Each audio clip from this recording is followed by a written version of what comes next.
Buenos días, bienvenidos, bienvenidos. Vamos a hacer un análisis de una sentencia, ¿ok? Acá tengo la sentencia. mm, sí, acá la tengo la sentencia. Vamos a verlo acá. Aquí, vamos a ver. Este caso es un caso de nulidad de acto jurídico. Hay implicados 3 contratos de compraventa y un lanzamiento judicial.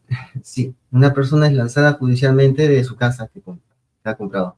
La pregunta es, ¿lo va a recobrar o no lo va a recobrar? ¿Va a recuperar su casa o no? Entonces, aquí vamos a ver qué pasó en este caso. Este caso es un caso algo intrincado, algo bastante intrincado.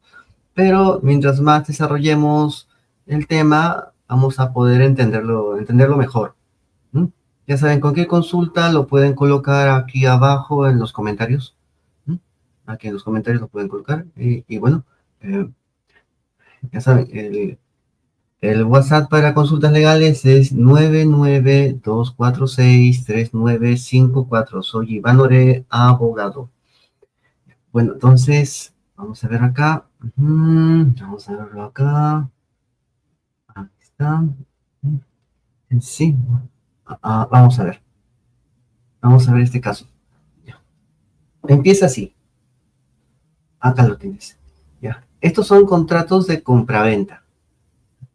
Compraventa. Es una compraventa de una casa X. ¿No? Una casa X.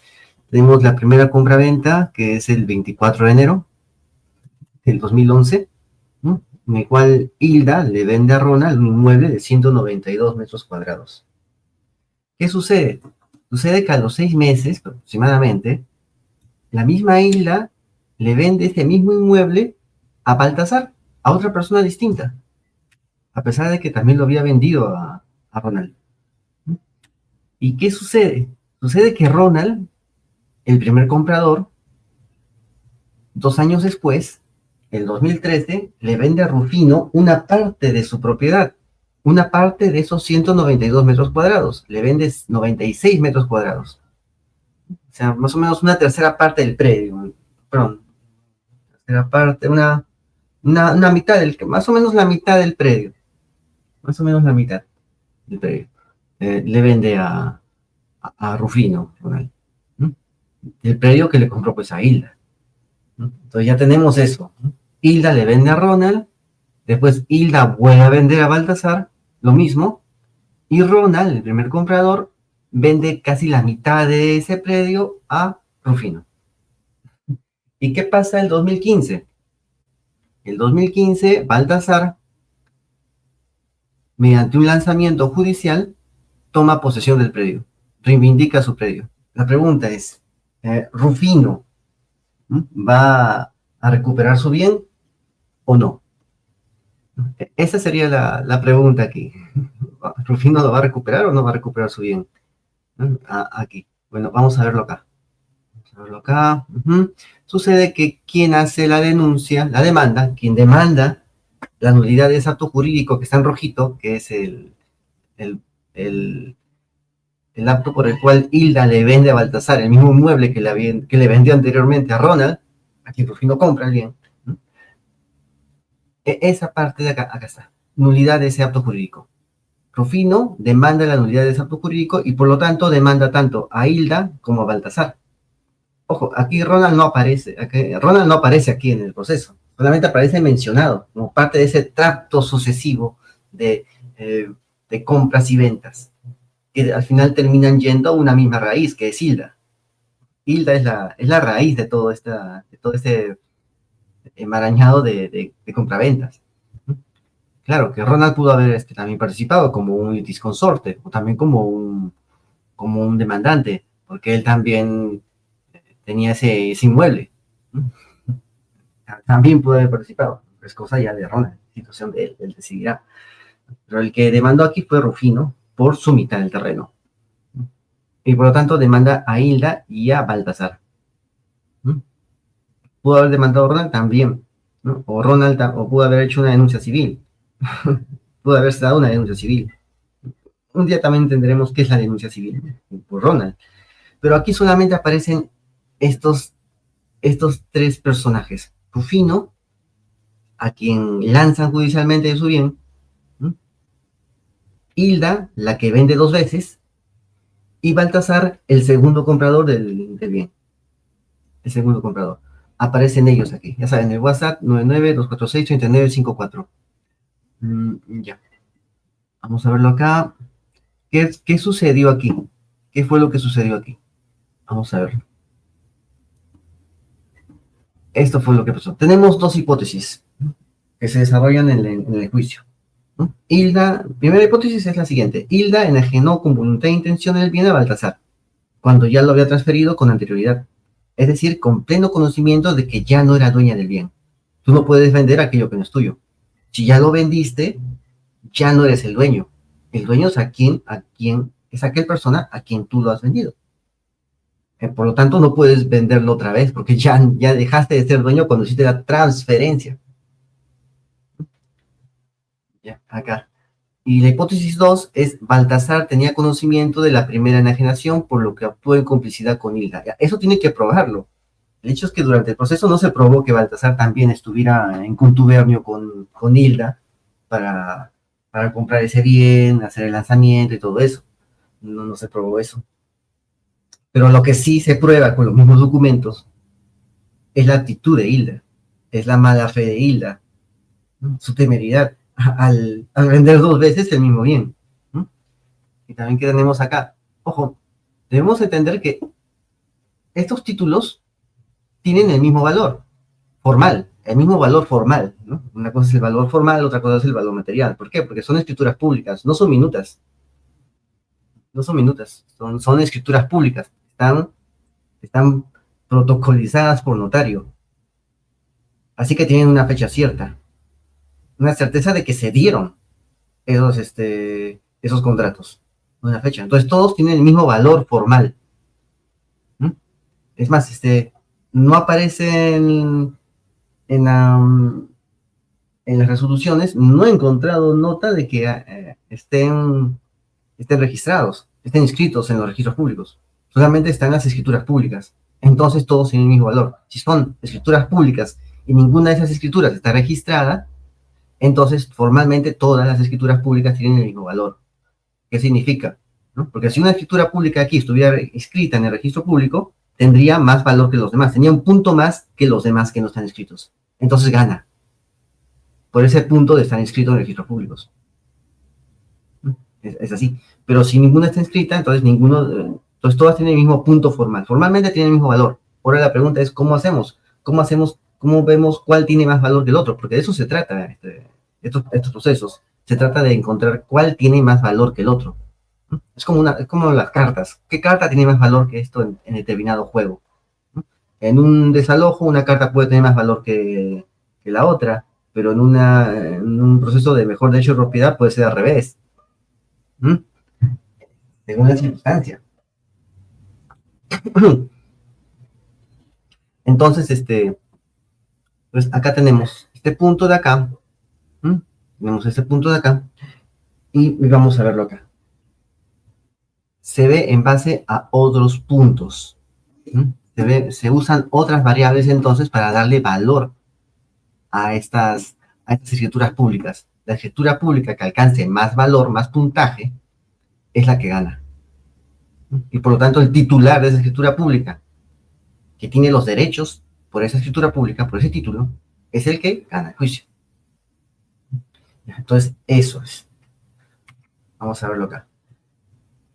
¿Con qué normas vamos a trabajar? Con estas 3 normas. En verdad hay varias, pero las 3 normas núcleo, las 3 normas nucleares de este caso específico en particular, son estas que estoy mostrando aquí, en el lado izquierdo de la diapositiva, que son el artículo 19, que habla de causales de nulidad, cuando el acto jurídico es nulo, la compraventa es un acto jurídico, por lo tanto está pasible de nulidad, cuando su fin sea ilícito, y cuando incurra en el artículo 5 del preliminar, es decir, orden público, contrario al orden público y a las buenas costumbres. Exacto. Tiene que estar eso en una ley. una ley que interese al orden público o a las buenas costumbres. Si contraviene eso, entonces entra dentro del punto 8 del artículo 219 como causal de nulidad. Entonces ya tenemos las dos causales, porque cuando se demanda la nulidad, tiene que establecerse una de las tantas causales de este artículo que es el 219.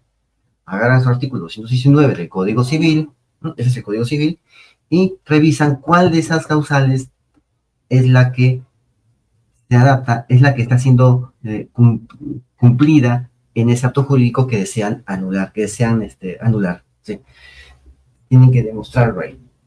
Ese es parte del estudio del abogado. El abogado toma el documento, ¿no? Le piden que hagan la demanda, ¿no? Y el abogado revisa la legalidad del documento, revisa la formalidad, el contenido material y ve qué causales de nulidad hay ahí.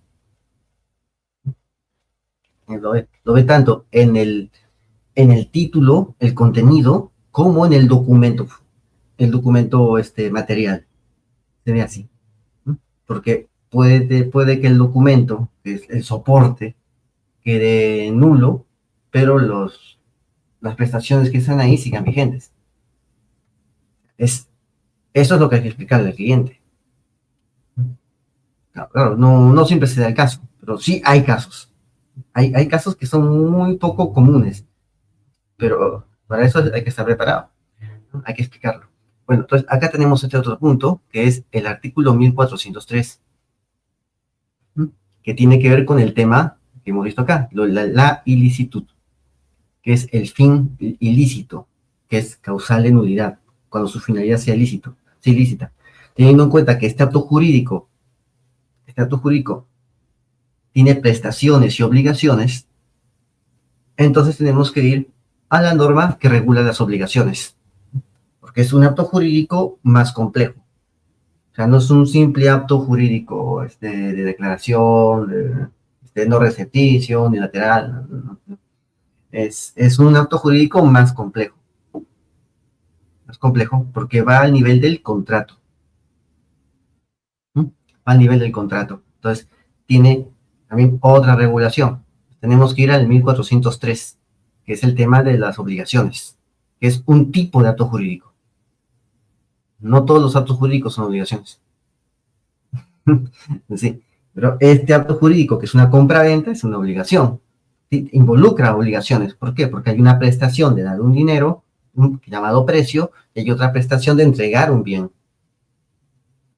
Entonces, ahí involucra obligaciones, que es más complejo, que es un acto jurídico complejo. No es un acto jurídico simple. Ya. Entonces, acá, la obligación ilícita y prestación posible. Acá dice, la obligación que es objeto del contrato debe ser lícita. ¿Ya? Es un contrato de compra-venta, la obligación que es el objeto de ese contrato debe ser lícita. La prestación en que consiste la obligación y el bien que es objeto de ella deben ser posibles. ¿Cómo puedes vender algo que no es tuyo? Entonces no es posible. No es posible vender algo que no es tuyo. No es posible jurídicamente vender algo que no es tuyo. ¿Por qué? Porque tú no tienes la titularidad dentro de tu patrimonio y ese bien no está dentro de tu patrimonio. Desde que lo transfieres a la primera persona, ya dejó de estar dentro de tu patrimonio para que tú lo transfieras a una segunda persona. Entonces, ya no es posible jurídicamente. Fácticamente pueden crear esa situación de posibilidad, pero sería nulo. ¿Por qué? Porque no tienes el derecho. La obligación que es objeto del contrato debe ser lícita. Debe ser lícita. O sea, debe ser de acuerdo a las normas, a las leyes, a las buenas costumbres, al orden público. No puedes vender una cosa dos veces.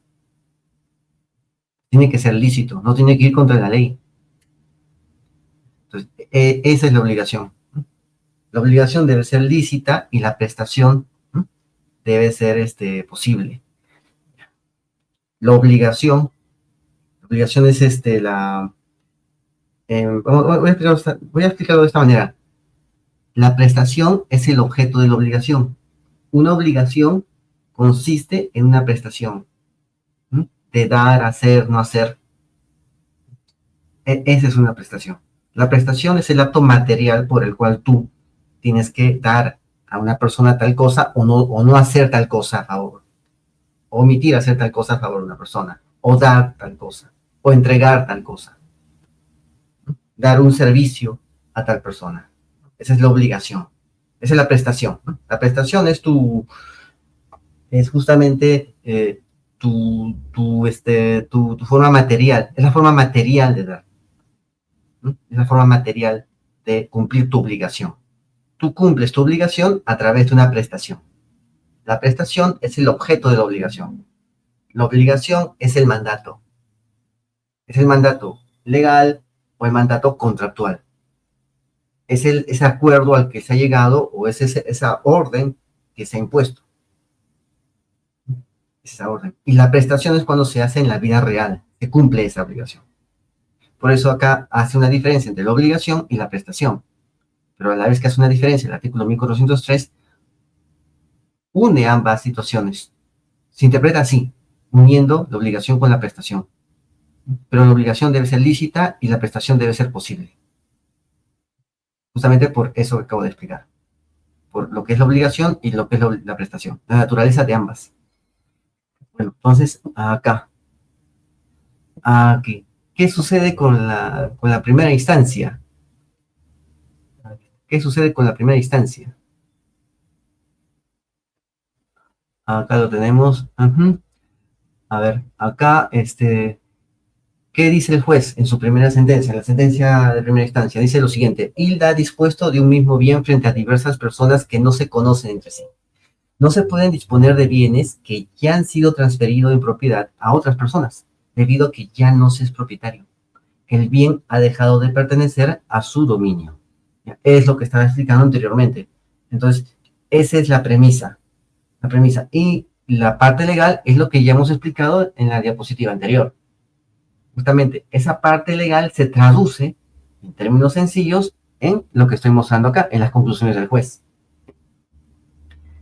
Sí, o sea, hay una correspondencia entre la ley y las leyes que cita el juez, que ya las he mencionado, y la premisa fáctica, el razonamiento que hace el juez acá. Entonces, ¿qué tenemos? El juez dice lo siguiente. Entonces, esta primera compraventa, la que le vende a Ronald, es válida. ¿Por qué? Por el tiempo. Como todas las compraventas son escrituras públicas y tienen el mismo valor, formalmente hay que ver cuál es primera en el tiempo. Entonces, esa es la que tiene materialmente más valor, o circunstancialmente más valor. Se ve la circunstancia del tiempo. Entonces, la que es más antigua, ¿no? Al estar todas equiparadas formalmente en el mismo puntaje, la que es más antigua tiene un punto más sobre las demás. ¿Listo? Un punto más sobre los demás. Porque la compra de Ronald es anterior a la compra de Baltasar. Y acá vemos las fechas. Entonces, la compra que hace Baltasar a Hilda, ¿no?, sobre el mismo inmueble es inválida, no tiene licitud y no tiene legitimidad. Si no tiene legitimidad, entonces Baltasar no tendría la legitimidad para hacer el lanzamiento. No tuvo la legitimidad para realizar ese lanzamiento judicial y sacar a Ronald de su inmueble. No la tuvo. Entonces, es inválido eso. Es inválido. O sea, Ronald recupera su casa. La compra de Ronald es anterior a la compra de Baltasar. Y habla del orden público y las buenas costumbres del juez, que es la norma que hemos visto anteriormente. Nadie puede transferir un bien a sabiendas de que ya no es propietario del mismo. Las mismas escrituras públicas demuestran que Hilda vende el bien a Baltasar a sabiendas de que ella no es la propietaria. Ya no es la propietaria. Entonces, eso va contra las buenas costumbres. ¿Por qué? Porque implica un reproche moral. El vender por segunda vez un bien implica un reproche moral, porque cuando lo vende Hilda por segunda vez, ella ya no es propietaria. Y como hay un reproche moral, es contrario a las buenas costumbres. Porque vende algo sin ser la propietaria, es contrario a la ley. No tiene licitud y por lo tanto es contrario al orden público. A eso se refiere el juez con su sentencia. No, lo puedo poner acá toda la sentencia, pero nos vamos a demorar bastante. Ese es un resumen de todo eso. Lo demás ya lo vemos los abogados, lo examinamos con más profundidad, pero Esto es lo que ha pasado. Acá está. Conclusiones de sentencias de primera instancia. Daño moral. O sea, Ronald decía, ¿no? O sea, mira, me han sacado de mi casa y ¿quién me repara ese bochorno, esa incomodidad de que me saquen de mi casa siendo yo el propietario legítimo? Ya el juez acaba de decir que soy propietario.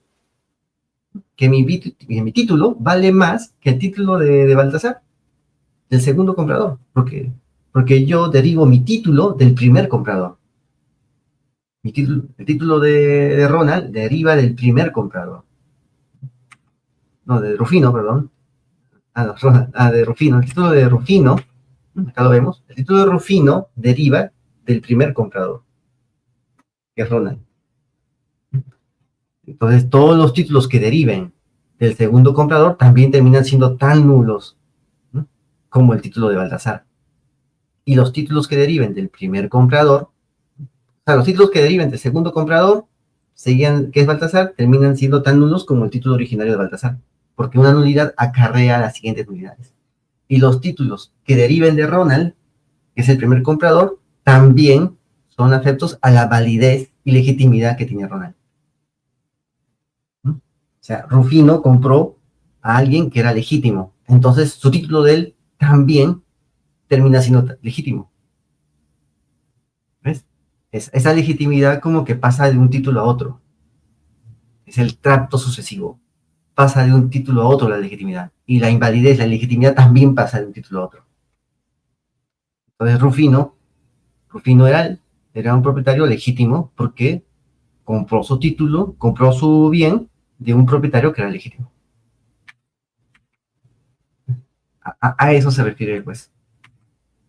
Entonces, pero le dice, aún así, tienes razón, Rufino tiene razón, gana la demanda, pero en lo que respecta al daño moral, no es suficiente ver su propiedad dolosamente enajenada. O sea, no le da tanta, el juez no le da tanta importancia para que también tenga que darse un amparo del daño moral por el tema del lanzamiento que se dio.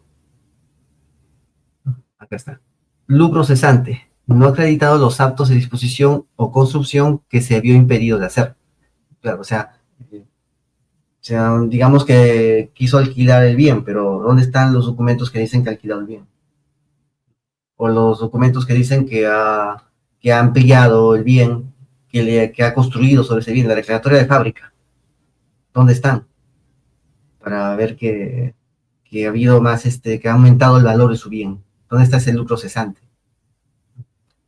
Eso, o sea, no hay eso, no está acreditado, entonces, en esa parte que es una accesoria, pues no se le ampara, pero sí se le ampara lo principal. Ya sabemos eso, ¿no? El tiempo, ¿no? La compra de Ronald es anterior a la compra de Baltasar.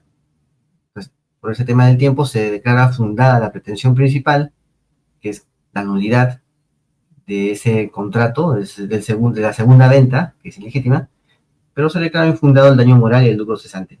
Ahí como que quizás tuvo que ingresar otros documentos más. O sea que sería un poco engorroso, pero igual lo puede hacer. Puede hacer, pero hasta donde pudo ver se concentró en la pretensión principal y esto también estuvo bien, concentrarse en lo principal. Lo principal. O sea, conseguir el punto principal, porque si no lo consigue, tampoco va a conseguir lo secundario. Bueno, no consiguió lo secundario, pero se enfocó en lo principal y por eso ganó. Y ya, respecto a Baltasar puede repetir contra Hilda y pedir que le devuelva el precio del bien. Eso es lo que puede hacer. O sea, tampoco está tan castigado Baltasar. Su único castigo de Baltasar es no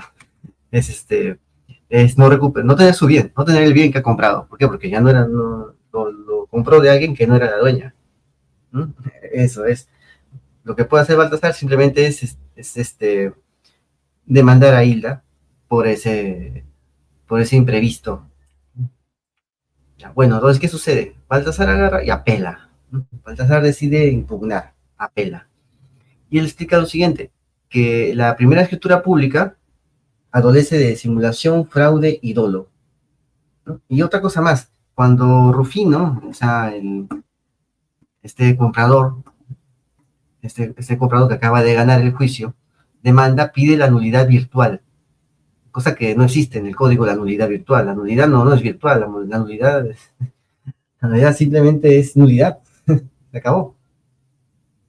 Puede ser nulidad total o nulidad parcial, nulidad de todo lo que está en ese título, o solamente la nulidad de unos cuantos artículos o cláusulas o acuerdos de ese título. Ahí está. O sea, esa es la nulidad parcial. No estás pidiendo la nulidad de todo, solamente de un acuerdo que está ahí. De un acuerdo que está ahí. Nulidad total es cuando pides la nulidad de todos los acuerdos.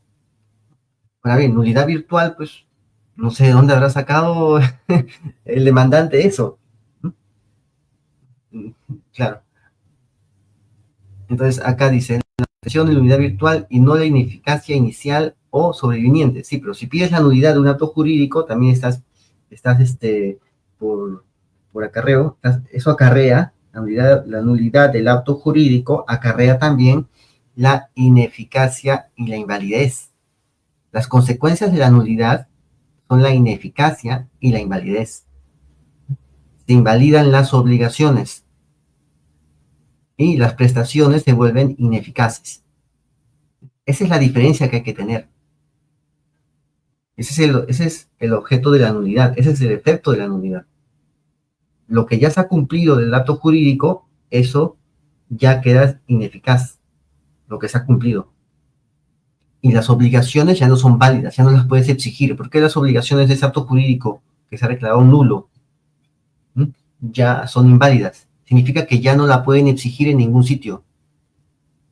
Y cuando se refieren a la ineficacia del acto jurídico, se refiere que a las prestaciones que se han hecho en la vida real, cumpliendo ese acto jurídico, no tienen efectos frente a los demás. Ya no tienen efectos.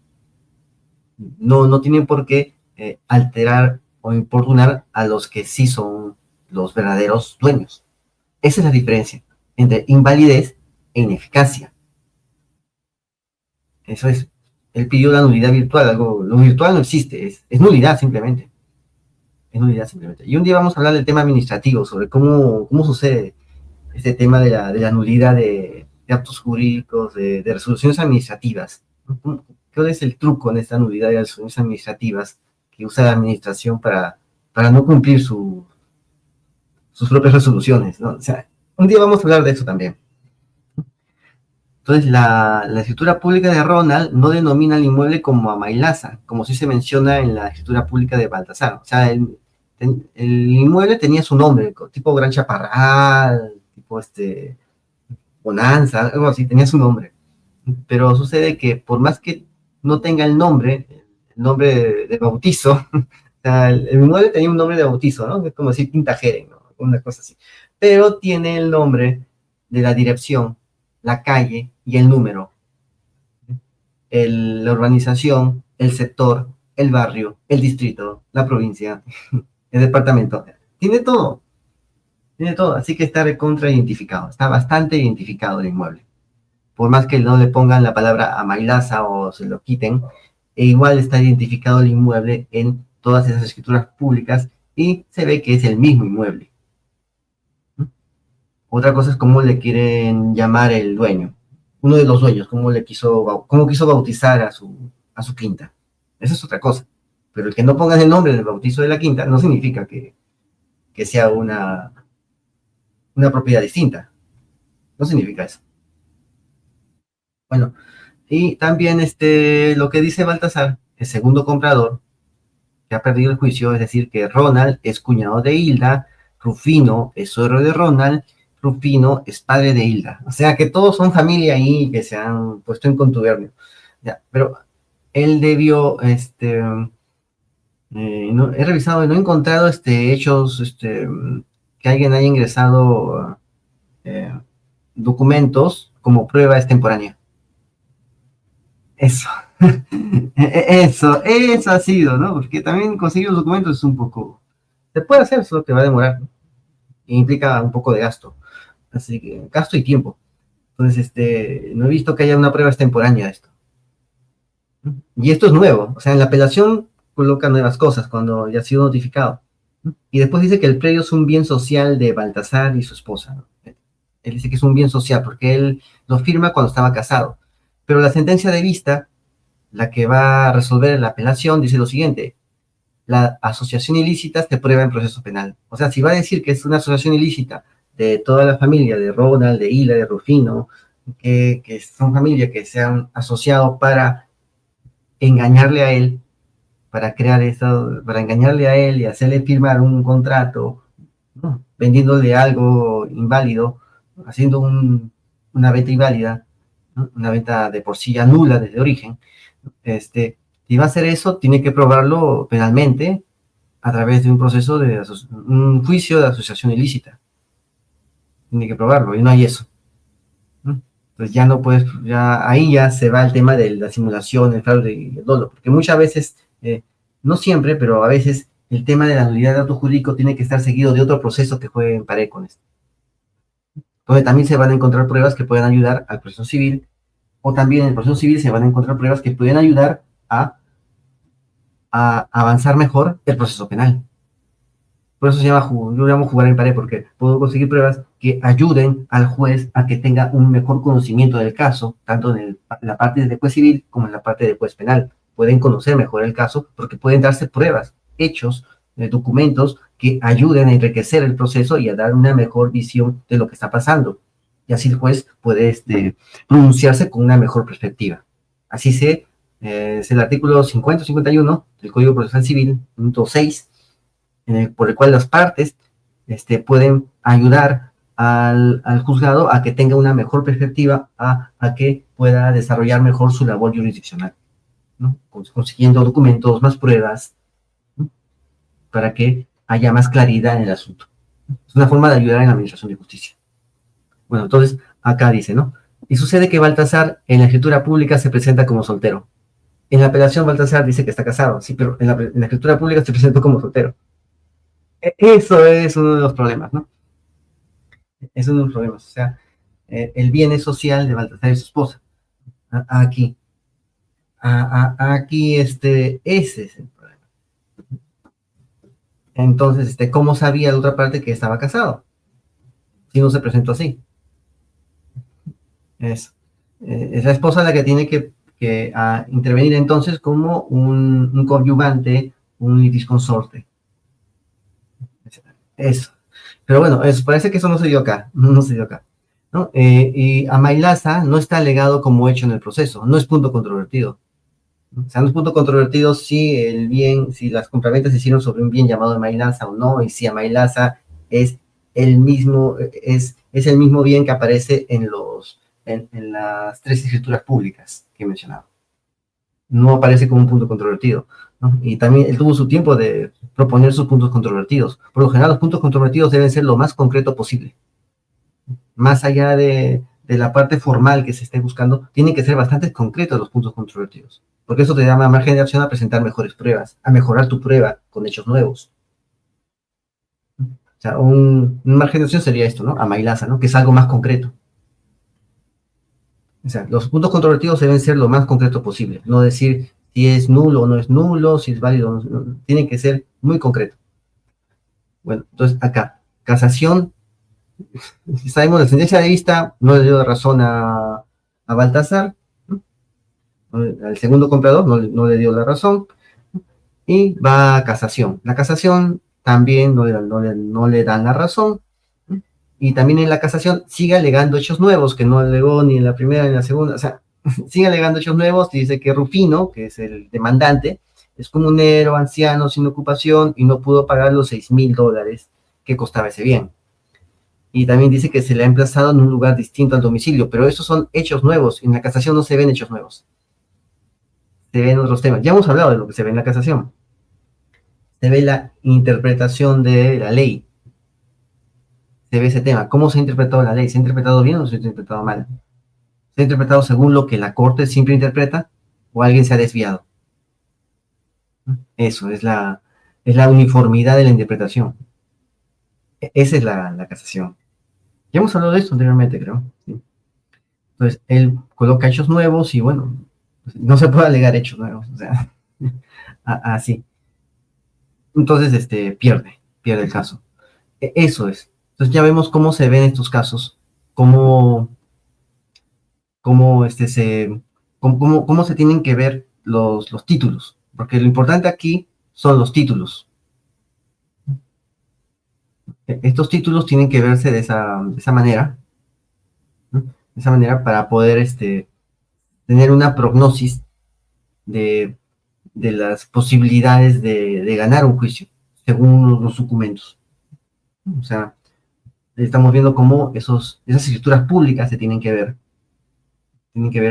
analizarse y tiene que decirse al cliente su grado de favor, de, de, ¿cómo le digo? Su predictibilidad, la predictibilidad de ganar un juicio o no, en base a documentos.